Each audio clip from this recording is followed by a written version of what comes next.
Sanatan Dharma trade. We are in the eating prasadam trade. And we are in the distributing prasadam trade. Just we heard we have a new exit office opening in Mexico of top quality, just by surprise, coming up today. So we are in the transcendental literature trade. We are in the preserving of holy dharmas trade. We are in the associating Vaishnavas from different missions in the world trade.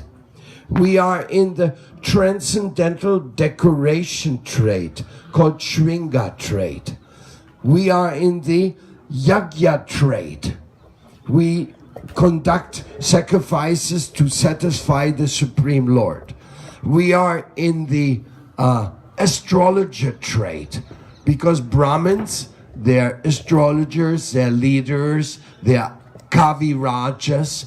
We are in the Ayurveda healing trade. What other trade we are in? There are a few more. No, I can forget some.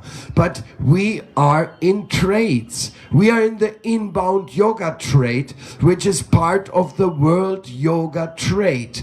We have specialized in prenatal yoga, children yoga, therapeutical yoga, and so many other branches of the yoga trade, because they are also helpful for our yoga schools to become more efficient and more competitive in the world of yoga. Also, this is a fact. So if you say you are not in a trade, well, then you must be living from air only. Something, you must be a pranic, sustaining yourself in prana. Because we are in a trade as soon as you have to go to the market and buy things. There's even a shopping trade. You know how to be a good shopper. You have to know how to be a good cook. You have to be a good counselor. We are also in the counseling trade. We are in the transcendental psychology trade. We are in the educational trade. We want to offer an education feasible, affordable to the masses, and also we want specialized educational training for those who want to be Brahmins, for those who want to learn the higher values of life. So all these are different trades. And if you don't go to a trade show where you meet with the other traders, this is a little bit like the Mega Maha Namahata market concept. Of course, if you read Gudrumna Kalpatavu of Bhaktivinoda Thakur, where he describes the market of the holy name, and he says you have to pay with humility, sacrifice, submission, how you get the nectar, what is the ingredients, how do you purchase things in the Namahata trade, in the Namahata market. Well, it's a very nice, it's very exciting. Sri Nityananda Prabhu opened this market, so it is not something which I am imagining myself or I'm inventing it. Even the metaphor of using the trade example, it is right out of our sampradaya. It's not something I'm just making up.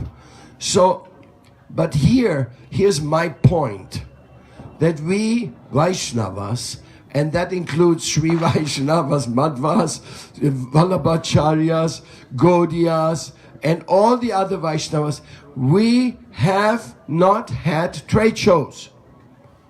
We are missing trade shows. I have organized some, and now we're going to organize a Vaishnava trade show on Virginia Key Beach in September in Miami. Let's see what that's going to look like. It's a kind of an innovative new Vaishnava reunion and trade show. We should actually, Vaishnava reunion and trade show, we should give it that name to shock people out of their dhotis, no, not that much, but like to get them off their asana, no, their meditation asana.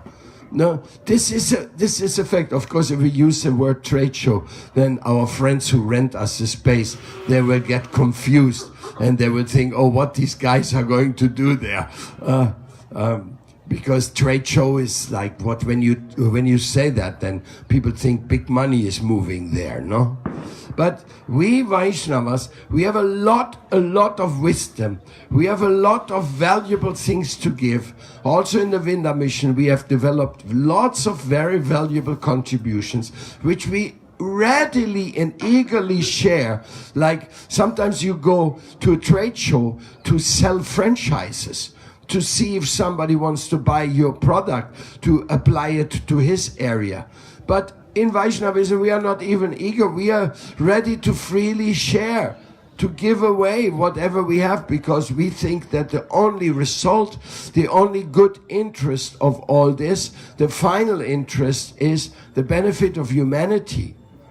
We don't really think like we need to make a lot of commissions and shares and all that in order to get moving. No, that's not our mentality. Just like Kasamanu, we didn't really calculate to get Kasamanu. Kasamanu was given by Krishna because he was pleased by the preaching of the devotees in Mexico.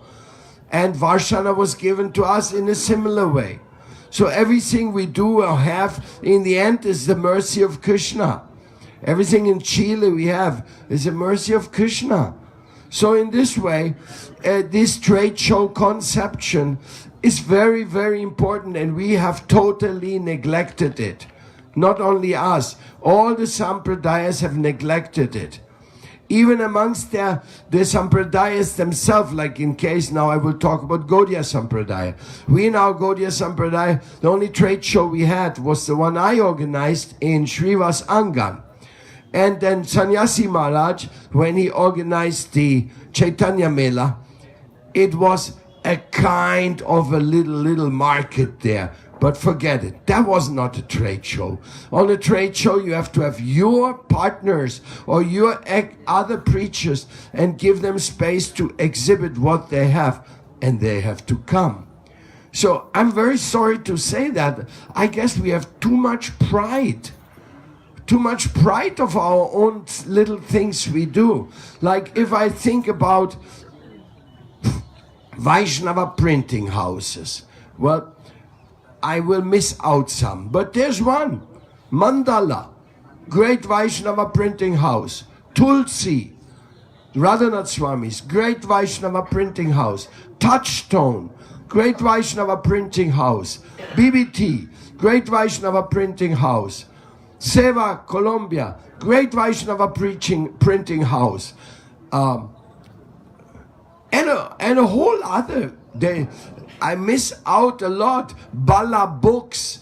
The Vaishnavas over the years, they have had so many printing houses producing Vaishnava literature of which you don't even know what they printed.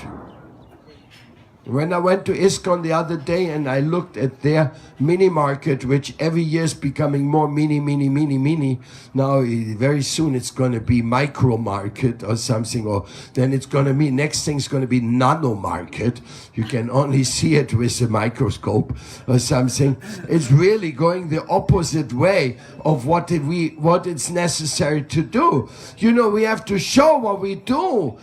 We have to endorse what our friends do. That's why we have the Audarya Awards, to pinpoint and to show, look what these people are doing. Great stuff. Look at it. Buy it. Help. Cooperate. Let your people know what they're doing. Like I give you an example. The temple in Ujjain started by Bhakti Charu Swami. They are producing altars. Very nice. They have made something which no other temple has. But do you know that they have it? Hardly. Nobody knows. You can buy a first-class carved altar there. They have it all down. They know what it's supposed to look like. like have it in our Gaudiya style and beautiful. Nowadays, if you go into Gaudiya temples, like Bon Maharaj's or where Om Prakash Brijbasi is, or Imli Tala, or Keshavaji Gaudiya Math, you see that we have a tradition of teak wood altars. Our tradition of teak wood altars can compete with the Catholic Church. The Catholic Church, they were the biggest altar carvers. At least to what I have seen. I don't know what Buddhists have done. They are also very artistic. Muslims don't have altars usually. But when it comes to altars in the Gaudiya Sampradaya, the teak and other woods carved altars, they're spectacular. They're very beautiful. They're aesthetic to the maximum degree. So, and do we know about it? When I got this altar, which we have here, actually our altar is two altars, one altar inside the other altar, because our deities are not so big, so we wanted to have something beautiful, and I think it looks very good. Finally, our altar turned out Gaudiya standard, because for a long time we didn't have an appropriate wood carved. Of course, there's no hard and fast rules. You can also have a marble carved altar, but generally wood is used in Gaudiya. And then you look at these altars. Wow! I mean, I don't know how much of an architect you are. I don't know how much of an eye you have for these things. But when I see these altars, I go like, wow! What an artistic performance. What an artistic special. Right now, we are making the altar in Varshana. And this is going to be an extraordinary altar because it's inside of a truly... So what can I say? We have these things. We have the highest qualification, but we do not communicate with each other.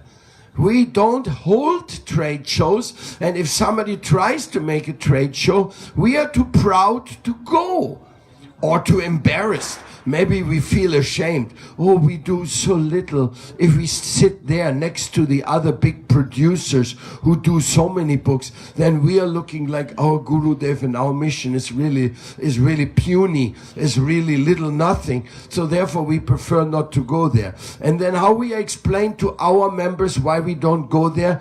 We say they are not really the way we are. They're not really the way, they don't realize things the way we realize. So that's why we don't go there. Just ego excuses. I'm sorry. I don't know how many offenses I'm loading on my head by speaking this way. But this is exactly what my heart tells me, you know. This is absolutely wrong. That we don't have trade shows and that we don't share. We don't even share the pictures of our deities, which are supposed to be our beloved lords. We only share them inside the family. We don't go, nobody sends us to Veena, Darshan of Radha Raman, Darshan of Radha Damodar. Of course, some of these people have websites where they show darshans, but now listen, how many websites you visit? Very few. Websites are very few. So if you would put your darshan on Veena, then you would share the darshan of your Lord with the world. Because Veena is the only Vaishnava platform in the Vishwa Vaishnava Raj Sabha which is open for all, which doesn't favor one over the other. So in this way, it's a very, very special thing. Veena is very special. Veena holds an extraordinary position in the Vaishnava world. And Veena is a kind of a trade show also. Because what you expose in Veena is on the internet. There's many sub-pages in Veena. You can make a page of your temple. You can do so many things. Veena and the World Vaishnava Association always has been at the service of humanity. It has never been a business. We have not charged for advertisement even. It is running for 20 years by the sweat of the love of the Vrinda devotees, Gorkeshava and Panchatattva and whoever else is involved in making these pages. A big applause for them.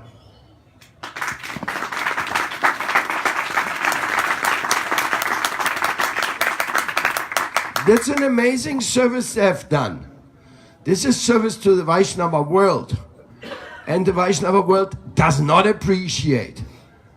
We get hardly a word of thanks from anywhere in the Vaishnava world that we are ready to glorify them. No, we hardly get a news from anybody. Oh, it's amusing. I don't know how we, the Vaishnavas, are kept within this cloud of only we exist, or only we do something important. Chaitanya Mahaprabhu doesn't seem to have an important plan anywhere else I should be informed about, or there's no other people anywhere else who should be informed about the beautiful things we are doing in our mission. You get me? Do you get me? We are in a crisis, a communication crisis. And that is all represented because we don't accept the umbrella organization. Like we talked here, there's 3 umbrella organizations. I repeat, the United Nations of the Spirit, that is the Mother Earth umbrella organization. Then the Vishwa Hindu Parishad, that is the Hindu Tradition Sanatan Dharma umbrella organization. And then the Vishwa Vaishnava Raj Sabha, that is the Vaishnava umbrella organization. So we are talking about 3 umbrella organizations, but now, today, I'm just talking about the Vishwa Vaishnava Raj Sabha, because each umbrella organization addresses a certain group of people, offers a certain type of services, and also points out a certain type of methods to be applied. So, back to the trade shows. If everything is in development in this world, everything, nothing is stopping. So, as things are in development, there is advancement. And this advancement is that the people in this world, they will always go to the most advanced, because it's natural. No, I mean, you can still buy a bicycle, which is one of these old ones with 1 wheel and a little one, and you're sitting on top of there. You probably have seen those bicycles. You can still buy them, but you don't see one of them running in the street because they're terrible bicycles to ride. They're pretty dangerous and they're out of fashion. So if you want to be a bicycle seller and you say, I'm traditional, I only sell the old bicycles. No? Yeah, good luck. Good luck with your old bicycle sales. But those who are in the bicycle trade, they go to the bicycle shows, they see, wow, there's every year the bicycles are improving.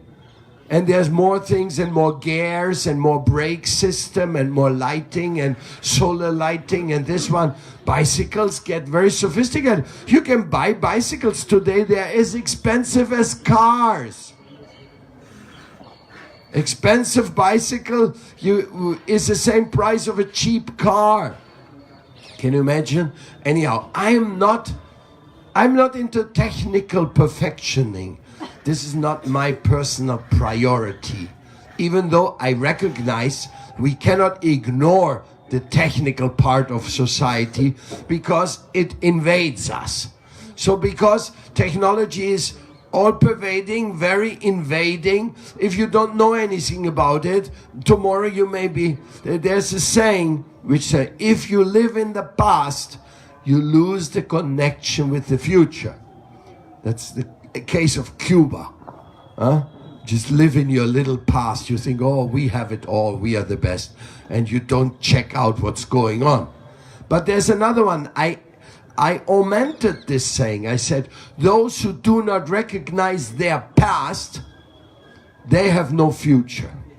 And that comes with the Vishwa Vaishnava Raj Sabha. Those who do not recognize Srila Jiva Goswami's concept of a pluralistic Vaishnava future with very wonderful umbrella functions, those who do not understand it and do not recognize, they do not have a real future. And we see that Vaishnava missions where there's no concept of Vishwa Vaishnava Raj Sabha, when the guru leaves, it becomes quite confusion. Anyway, maybe a confusion because a great devotee leaves the world, but we are talking now about, let's put some of the weaknesses of the Vaishnavas. Radha Govinda, Radha Madan Mohan and Radha Gopinath. They are not having the appropriate worship going on. They became Jati Gosai properties. They are not appreciated by the dynamic paramparas because they're just like business places or the government has taken them over. That is a fact. The archaeological department, like we did some programs in Radha Govindaji Mandir, then later the archaeological department was putting so many obstacles, we said forget it. But we had the Vishwa Vaishnava Raj Sabha meeting there with prominent acharyas. Panchanath Goswami at that time, when he saw this meeting, he says, this is the first time I feel that Vaishnavism has come back to this temple. That was his commentary when Vishwa Vaishnava Raj Sabha. He's not anymore with us, Panchanath Goswami, but that was his appreciation. And we should be there in Radha Govinda Mandir. That should be the place. That's Rupa Goswami's place. But anyhow, we are free. We can be anywhere. Next step, Gaudiya Math. After Bhaktisiddhanta Saraswati Thakur and Bhaktivinoda Thakur, who made the most amazing and most beautiful Yoga Pit, the Adbhut Mandir, the Braja Patan, the incredible place of where the first eco-yoga community or ashram, which Prabhupada Bhaktisiddhanta Saraswati himself made the tapasya, and which Bhakti Pragyan Keshava Maharaj expanded, and which used to own or still owns huge amounts of lands in Mayapur area, in the other islands of Navadvip. This has been an incredible contribution to the society. But after Prabhupada left, it became one mission of one acharya. As a matter of fact, even Yoga Pit, even the sacred shrines, which you may call the sanctuaries number one, where Lord Chaitanya was born, Srivas Angan, where the kirtan of Srivas Thakur was held. These places, even these places, they were dominated by politics, court cases, fights, and limited access. When I made a Vishwa Vaishnava Raj Sabha festival with permission of the temple president of Srivas Angan, in the middle of it, we got a court case put on us and the police was coming to try us, to drive us out. It was in the middle of one of the trade shows. That was one of the first trade shows we made in Srivas Angan. Oh my God. So many court cases were there, many fights, even worse things, but our Gaudiya experience is that our sanctuaries are not really protected. They are not really in an impartial area. So that's why in the Vrinda family, I made it very clear that the main temples, they must be managed by boards of sincere devotees, not dominated by one guru who's going to say, oh, this is my temple now. Because the other gurus coming, the other branches of the family, which are now arising, they should all feel welcomed. They should all feel, oh, we are going now to our headquarters, to our, where everything started. We should go to Gauranga Radha Brajeswar. Of course you go there with money and donations and everything, but you don't go there like a guest. You go to your home. Because This is your home. It's just managed by a group of devotees. And that's the way Yogapit should be managed, Chaitanya Mat should be managed, even Bagbazar should be managed, being the first temple of Bhaktisiddhanta Saraswati Thakur. But it's just one person's mission, and those who don't like him never go there, and they just say, oh, he's the only real Acharya. All the others are not real Acharyas. They are some kind of rejects or something. Very strange, very wrong. These are mistakes. We have to be in the evolution of Krishna consciousness, and the evolution of Krishna consciousness means reviewing what we are doing, seeing how effective is it, what we are doing, or how many mistakes we are making. Now, if anybody says we don't make any mistakes, well, that's the first mistake. Because everybody makes mistakes. We are not blaming on anybody. We just say after the Guru, I mean, Srila Jiva Goswami was such a visionary. He put out the Vishwa Vaishnava Raj Sabha as a way to go, as a way to organize and to understand how these people will be communicating. Like Keturi Gram festival, Janavadidi came, she was the leader of the Vishwa Vaishnava Raj Sabha, Srinivasacharya came, Narottam Das came, Shamananda came, all of them came with lots of disciples, and there were many other gurus at that time. They were also initiating disciples. They also came, and everybody was so happy with Janavadevi coming, and that was Vishwa Vaishnava Raj Sabha. That was it. We haven't seen it again ever since Keturi Gram in a larger scale. We have not seen it again. Of course, after Bhaktivinoda Thakur, he started Prapanashram. Bhaktisiddhanta Saraswati started the Gaudiya Math.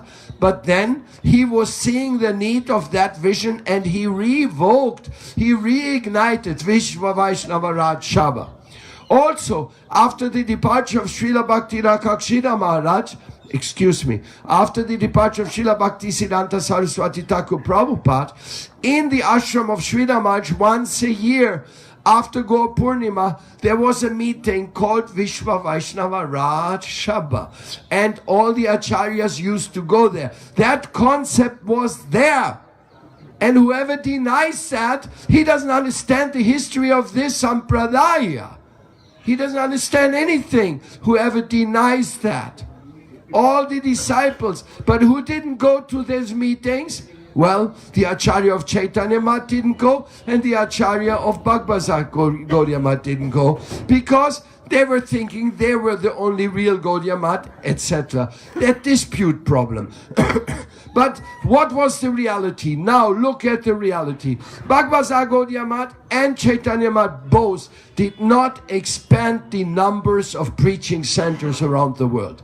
They more or less maintained what they inherited after this division of the Gaudiya Math in two. Like Prabhupada, Bhaktisiddhanta had 64 centers. They divided in 30U, and so they kept with those 30. Thanks to them that they maintained those temples, so at least we didn't lose them. People like Prayag Raj, Gaudiya Math, and many others. We are thankful to them, but they have to be realistic. They did not expand. Even though they had the power, they had the buildings, they had sannyasis, they had money, they had donors, and still they were not able in 50 and more years to expand into a huge dimension. Whereas Bhakti Daita Madhava Maharaj, Bhakti Hriday Bon Maharaj, Bhakti Vedanta Swami Prabhupada, Bhakti Pragyan Keshava Maharaj, Bhakti Vaibhav Puri Maharaj, Bhakti Rakshita Maharaj, and so many others whose name I will escape me now. They all started from scratch. They started with nothing. They left the Gaudiya Math, started preaching, and they spread even larger than the whole Gaudiya Math they achieved. ISKCON's achievement of Prabhupada are much larger and all around the world. Even the Vrindavan mission, mainly in South America, but expanded to a larger extent than, for example, in ISKCON in South America, they close more temples than they open. So is not a success history when you put the bureaucracy over the inspiration and you don't give freedom to the devotees to do according to their heart's content. Srila Bhakti Maharaj said, every disciple has the right and duty to distribute what he got from his guru to his heart's content. Now, if you analyze that phrase, then you understand Vaishnava is a freedom religion. It's a religion of spiritual conviction and joy and wanting to share what you enjoy by Krishna's grace. Not something, oh, I have a bureaucracy over me, I cannot do that. I would like to go to this meeting, but I can't go because then I get trouble with the authorities because they saw me with you in a picture and things like that. And then I may not get a promotion in the next meeting. Oh, what a stupidity, you know. You are not yourself. You're not a Brahmin. If you cannot act according to your conviction, if you cannot contribute according to your ability and have other people you share with love, this is not Krishna consciousness. This is society consciousness versus God consciousness, as Srila Bhakti-Rakshidadeva Maharaj pointed out. So, coming back to our trade show. Now, a real dynamic spiritual society has to give freedom to its members. Freedom to go yaritake tahi kahe Krishna upadesh. To go and give Krishna to others in environments which are happy, safe, sane, divine. And who creates happy, safe, sane, divine environment? The sadhu. Not the institution. Only the real sadhu can provide this wonderful environment where we can take shelter, which is called ashraya. Only such a person can be a representative of Radharani and Srila Prabhupada and Bhaktisiddhanta Saraswati Thakur. So, if the temples are not open-minded to also see the other branches of the same tree, if we do not educate our devotees to have appreciation to all Vaishnavas from all spiritual masters, if we do not educate them, we are keeping our disciples in bubbles of ignorance. Maybe inside you have good prasadam and nice atmosphere, but if you do not know how to associate and appreciate other Vaishnavas, then you definitely you're missing out one of the major lessons of Vaishnavism. It just starts, just read Upadeshamrita.